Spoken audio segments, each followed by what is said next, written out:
Okay, so as you can see here, we'll talk to the property. Here is the lifestyle that was happening in the 70s. There was a large gang affiliation in the 70s. So as you can see by these photos, you see the savage nomads, right? The black spades, right?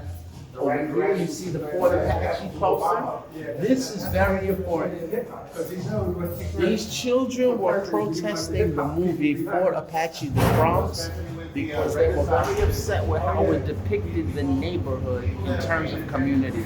So when the movie came out, children of all ages were actually protesting against that movie because they didn't like the way they were turned out. They were told. The story was told from a perspective of the police and not the community.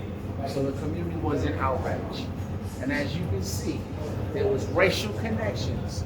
You see someone white, you see someone black, you see someone Spanish, you see? The gangs were trying to unite the cultures in the community to stop the violence. And what was this picture again?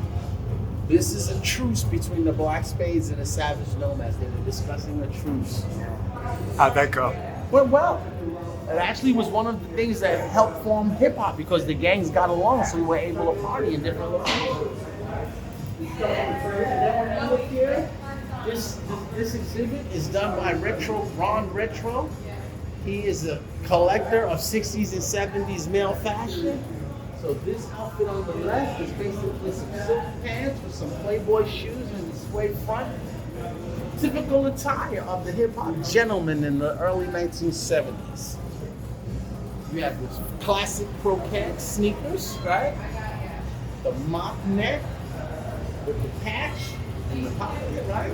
The stitching on the side of the AJ pants, right? Show me the mob neck again. Yeah, this is the mock neck, yeah, the 1970s. Why did you call that? Well, that was just what it was called because it was tight on the neck, so they called it a mock neck. Some of them used to have designs with the stitchings across the top. But that's pretty much what the guys were wearing in the 1970s.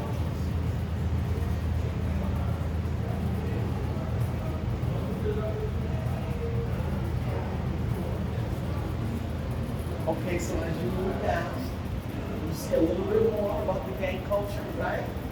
The savage samurais, right? And as you can see, the weapon of choice was a pair of chucks or maybe a chain, right?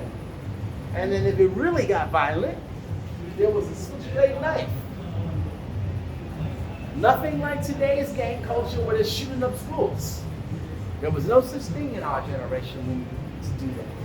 And what's special about the Savage Samurai, if you look at this very carefully, you can see the African American flag and the Latino Puerto Rican flag, because this was one of the gangs that was merging the cultures.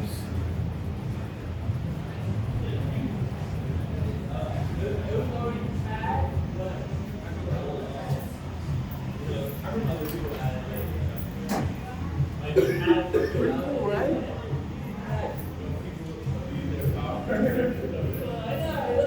See? Since we're in the subway car, you can get a look at the subway car. And you can see a photo of what the subway cars used to look like over here. As you can see, children on the subway with their bicycles in the 70s. Okay. So this is our version of a subway car. It was actually donated to us by Soho House. And it depicts 1970s subways. Pretty on the side of the car. Pretty much authentic how it was. You see it very close to this photo. Exactly how it was in those days. That's what I'm saying.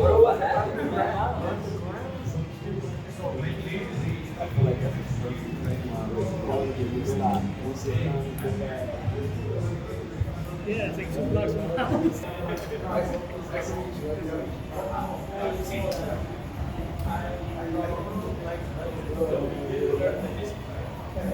Now, this over here deals with artificial intelligence. It deals with these two Surface Pros here. This is designed by Microsoft and Manhattan Institute of Technology for virtual reality, and it's called the Breakbeat Narrative. Now, The breakbeat narrative is discussed through the voices of the hip-hop elementals. And as you can see, there's a character for each element. You see one for the 3DR, you see one for the MC, you see one for the DJ, one for the knowledge, and one for the breakdance, right?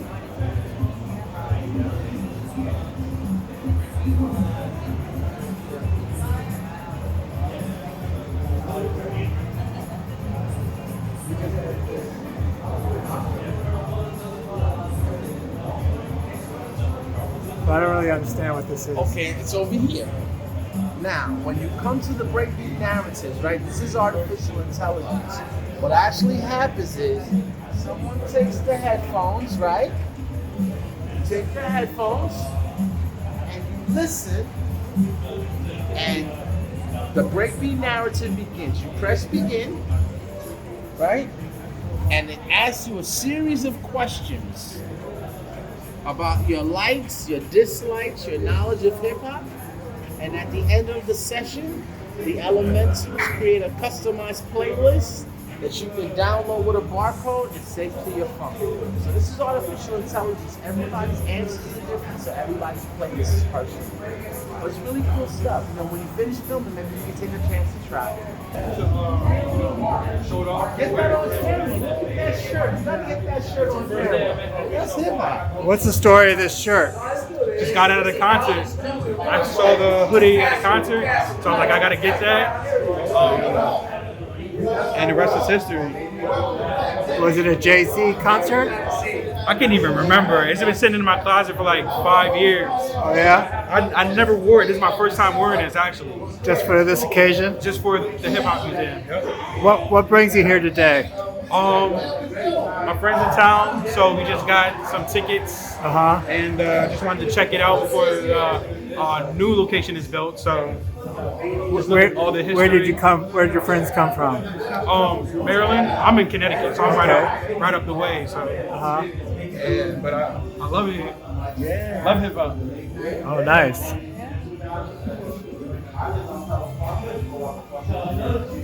It's nice. What's your favorite hip hop then?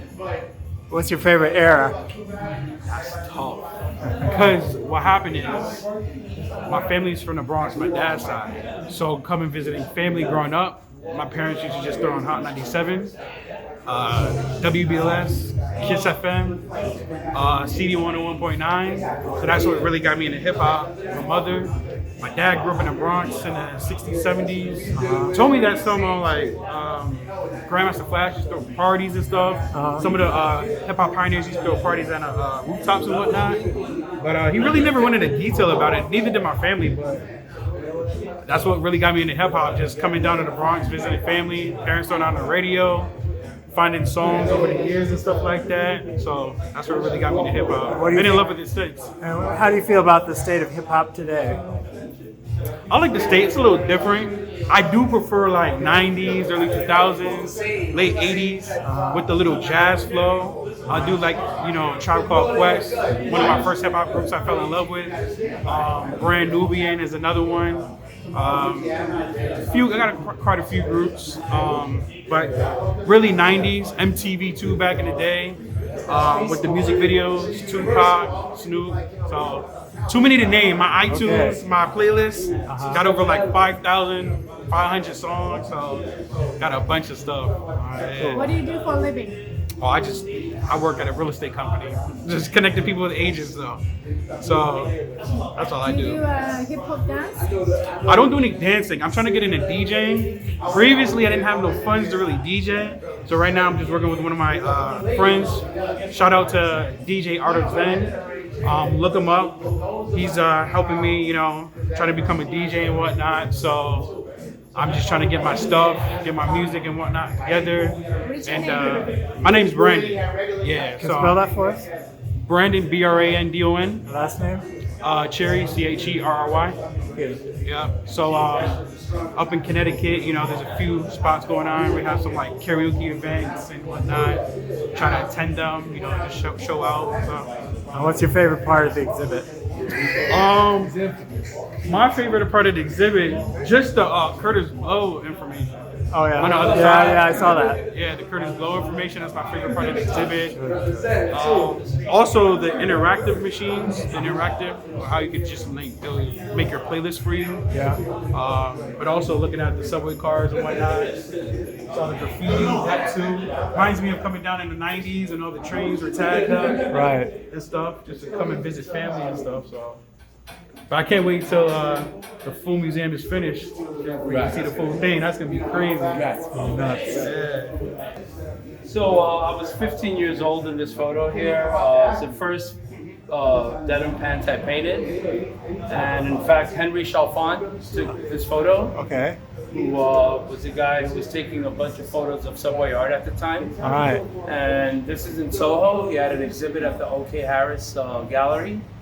And this is literally like 5 minutes after I met him. He asked, "Hey, can I take a photo?" I said, "Sure." And I'm glad he did because I never took a photo of them. And they got destroyed in a leak. You know, I had a flood in my closet. Okay. So had he not taken this photo, it would just be a memory. And what got you started painting pants? I started, in fact, I was inspired by the guy who helped raise me, who happens to be here now, this guy, Fly T, Tito, because he was part of a group called the Wicked Wizards, and they had their pants like that painted. So I was inspired, and I was already tagging at the time. I was inspired by these guys. I curated this installation. Yeah. The gang on my block were called the Savage Samurais, and they were notorious. And they became the biggest gang in Spanish Harlem at the time. I would say 73 to like 79. However, they were also extremely talented aerosol artists, and they did a dance called rock dance, which is, you know, a lot of fancy footwork and this sort of thing, which kind of predates b-boying. In some cases, just breaking out the floor. And they would also create their own patches, which gave way to like some hip hop fashion, where we would customize our own clothing. So it wasn't necessarily what you bought; it's how you rocked it, how you flipped it, you added your own individual flavor to it. Did you make any money doing it, or was it? Back then, not really. Yeah. Well, shortly after this, I started painting the denim jackets. Yeah. And then I was making money. For instance, I did the jackets for the Crash Crew. Uh-huh. They're one of the first rap groups that came out with records. Okay. MC crews that came out with records. So there's a video called "We Are Known as MCs," and you see G-Man, one of the members, wearing one of the jackets I painted. Nice. Yeah. Eventually, I started making money with it. And what do you do now? I do it now, and I get paid. Yeah. Oh, cool. Yeah. Yeah. Great. And I've done art. I did the artwork for Calvin Klein's fragrance, a limited run called CK One Shock Street Edition. Oh, awesome. This was like 5 years ago or 6 years ago, and we launched it in Dubai, and London, and Madrid. Yeah, it was amazing experience. All right. You know, so going from tagging on trains and what have you, which of course we didn't get paid for, to like, you know, being commissioned to do real serious work with, you know, serious money. You know, the purpose of this exhibit is to give a comprehensive look at what was happening in the late 60s and the early 1970s, to chronicle some of the things that took place in the beginning, to make sure that the stories of the forefathers and foremothers and the original pioneers are told accurately and thoroughly, and to make sure that these stories are saved and preserved and archived and passed down from generation to generation. I'm glad you came today, and thank you for coming to the Revolution of Hip Hop.